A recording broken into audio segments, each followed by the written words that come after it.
an artist, maker, thinker, glassworker, mold maker, and designer from Charleston, South Carolina. I create conceptual and experimental work under my name, as well as commission and production work under Melt Glass Foundry.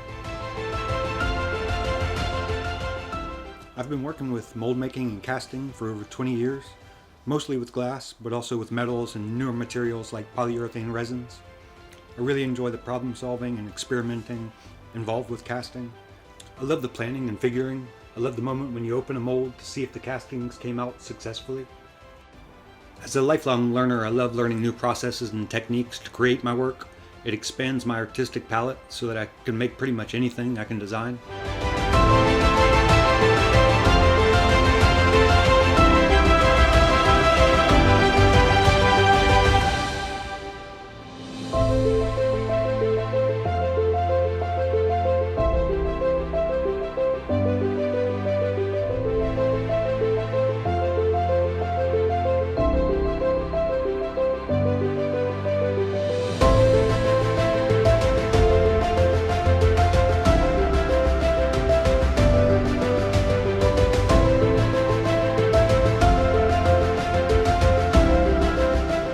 When I was first approached to design and fabricate a hanging piece for the South Carolina Aeronautical Training Center, I immediately thought about learning how to make paper airplanes as a kid. My grandfather was a pilot, test pilot, and flight instructor, and he taught us how to fly them.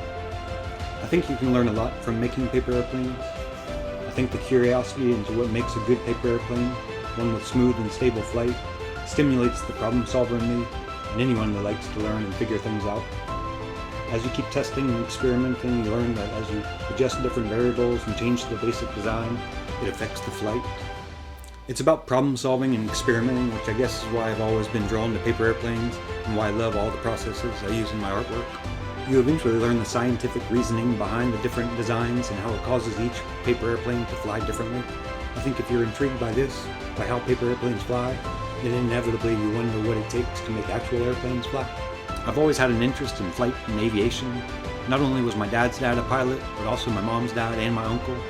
My mom's dad, Gil McClure, was a glider pilot in World War II. He participated in 2 airborne invasions in Europe where he was wounded and received the Purple Heart. My uncle, Lee Austin Norvell, was a Cobra helicopter pilot in the Army. My dad's dad, Captain Forrest Norvell, known to us as Grandy, flew the PBOI Catalina Air Sea Rescue in the Navy in the Pacific Theater in World War II. Grandy was gifted model airplanes of all the airplanes he flew and test piloted. They were always around the house when we were kids. In the 80s, he donated his collection to the USS Yorktown Museum in the Charleston Harbor. I spent a lot of time in the Yorktown checking out those models when I was designing and fabricating this installation.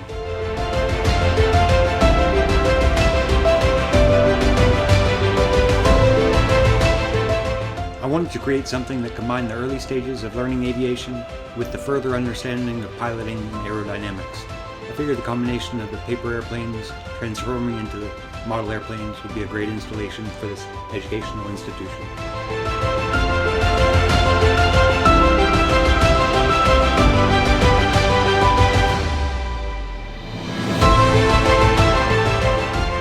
For this section of the installation, I chose to fabricate the models of the paper airplanes using old sculptural techniques. I began by folding paper airplanes to use as templates. I cut, sanded, and fine-tuned each of the paper airplane models out of wood and Bondo.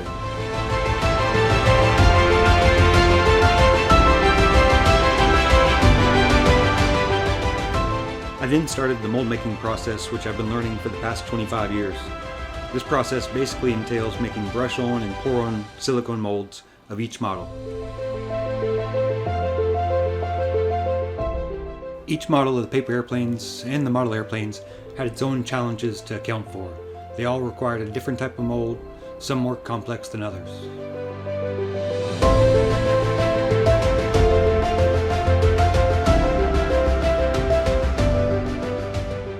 From there, I then fabricated the actual components of the installation by vacuum and pressure casting polyvitro into the finished paper airplane molds. Polyvitro is a 2-part polyurethane resin material. I chose to use polyvitro for this project for several reasons. It is much safer to suspend from heights, is durable and lightweight, and resistant to UV light. Once the pieces are cast and cured overnight, the final pieces are finished with cutting, sanding, buffing, and attaching the necessary hardware.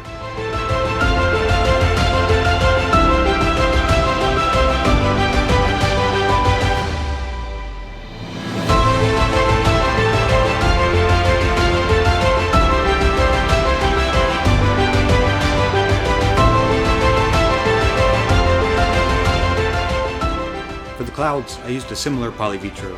I wanted some of them to be hollow to allow light through and give them a sense of loft. In order to do this, I needed to rotationally cast the material. I started doing these by hand. Then I decided it would be more efficient if I had a rotocasting machine, so I built one. I mixed and poured the resin into the cloud molds and then rotocast them for a few hours each. They were then cut, ground, and assembled into loosely shaped cloud forms.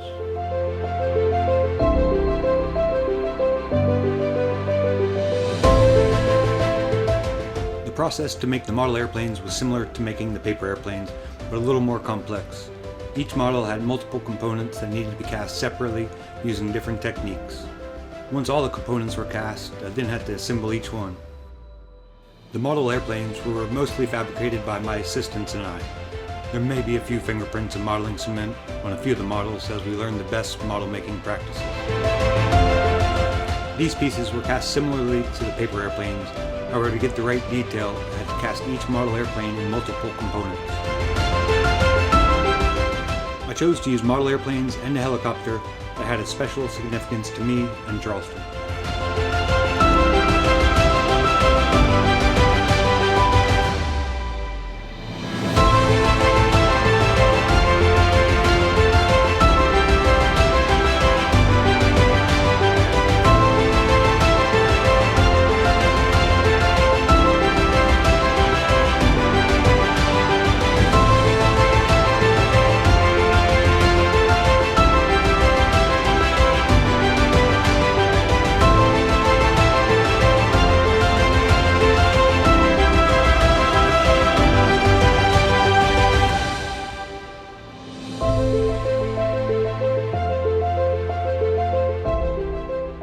The installation process was quite involved, from setting up scaffolding, to designing, fabricating, and installing a framework in the ceiling, to hanging all the components of the artwork. It was so nice to see my vision finally come together. I couldn't have done it without the assistance of a number of fellow artists and craftsmen.